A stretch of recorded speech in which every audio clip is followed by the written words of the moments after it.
নমস্কার বন্ধুরা, আপনাদের সবাইকে স্বাগত জানিয়ে আমার নতুন ভিডিও শুরু করছি। উনুন জ্বালিয়ে নিয়েছি, ভাতের হাঁড়িতে জল নিয়ে হাঁড়িটা বসিয়ে দেবো জল গরম হওয়ার জন্য। চাল নিয়ে নিয়েছি ধোয়ার জন্য, চালগুলো ভালোভাবে ধুয়ে নিচ্ছি। আপনারা ভাবছেন হয়তো হাঁড়িতেই কেন চাল ধুচ্ছি। অনেকটা পরিমাণে চাল নেওয়া হয়, 6 থেকে 6.5 কেজি, কখনো 7.5, কখনো 7, এরকম চাল নেওয়া হয়, তাই জন্যই হাঁড়িতেই ধোয়া হয়।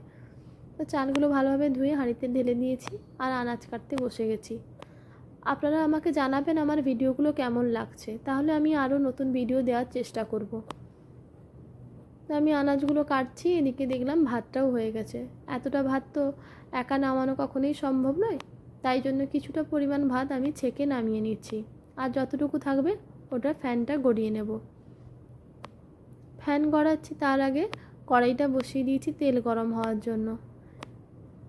মাছ ধুয়ে নিয়ে চলে এসেছি, মাছে নুন হলুদ মাখিয়ে রাখবো। বাড়িতে আগের থেকে ভোলা মাছ রাখা ছিল, ওগুলো আগে ভেজে নেব, তারপরেই আজকে যে মাছগুলো এসেছে ওই মাছগুলো ভাজবো। আমি এদিকে মাছ ভাজছি আর ছোটদি মশলাপাতিগুলো করে নিচ্ছে।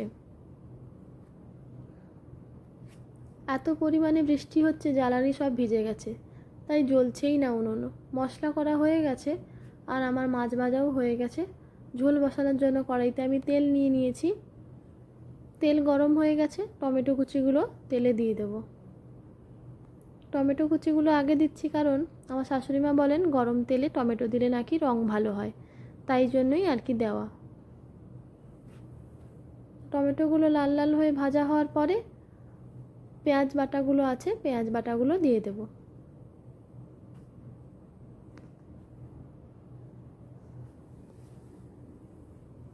তো পেঁয়াজ বাটাগুলো দিয়ে দেব। পেঁয়াজগুলো ভালোভাবে ভাজা হয়ে যাওয়ার পরে আদা রসুন বাটাটা দিয়ে দেব। তারপরে ভালোভাবে মশলাটা নেড়ে নেব। মশলাটা ভালোভাবে কষিয়ে নেব। কষানোর পরে হলুদ আর লঙ্কার গুঁড়ো দিয়ে দেব। আমি আমার পরিমাণ মতো দিচ্ছি। হলুদ আর লঙ্কার গুঁড়োটা বাড়িতেই বেশাই করা হয়, তাই জন্য রঙটাও খুব ভালো হয়। নুন দিয়ে দিলাম। পুঁই ডাঁটা আর আলু দিচ্ছি। পুঁই ডাঁটা আলু দিয়ে মাছের ঝোল। আপনারা আমাকে জানাবেন এতটা পরিমাণে রান্না আমরা কীভাবে করি, কেন করি, ওগুলো যদি জানার ইচ্ছে থাকে তাহলে আমাকে অবশ্যই কমেন্টে জানাবেন।